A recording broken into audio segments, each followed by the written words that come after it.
Mitch Harper covering BYU basketball and football for Rivals, and also catch his podcast at Cougar Center as well. Mitch, you talked about a couple differences right there between Kalani Sitake and Bronco Mendenhall in regards to running the football program, the recruiting approach, the way Sitake is embracing the pass based on his obvious connection to the program.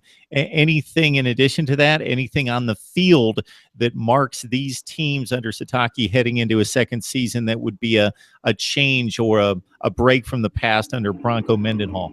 Scheme-wise, most notably, I mean, offensively, BYU was an up-tempo spread team with Bronco Mendenhall and Robert and I, and that whole staff is now at Virginia. And defensively, once they were a 3-4 with a focus on the linebackers, now it's a 4-3 where they're really focusing on depth in the trenches on the defensive side of the ball. And you got to think too, Kalani Sitake, his coaching pedigree, it's under Kyle Whittingham. And what do you think of when you think Utah football? You always think great defensive lines, physical defenses that can go up against anyone.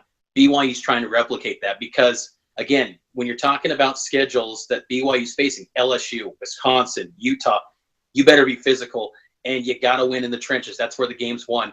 And that's a focus that BYU's really emphasizing now. Whereas before, they would, the defensive linemen had different responsibilities back in Bronco Mendenhall's 3-4 defense. They'd take up a blocker to free up guys like a Kyle Van Noy or linebackers that BYU's had in the past. Now it's focusing on that defensive line, getting some big, massive guys in the middle of the trenches. And whenever you think BYU football back to the past, under LaVell Edwards, you always thought of guys that looked like grown men getting off the bus, guys that look like NFL linemen in college. People always talk about the 2-year missions and how that's an advantage for BYU. I can just tell people, if it was really an advantage, why doesn't Nick Saban in Alabama do it? I mean, even Kalani Sitake has said as much, but still, having a little bit older guys, a little bit more defined bodies, it can help in some regard, but still, it's not overall a huge advantage. But they want to get back to guys that are just big, physical specimens in the trenches, and you're seeing that. I mean, there's a focus every single day.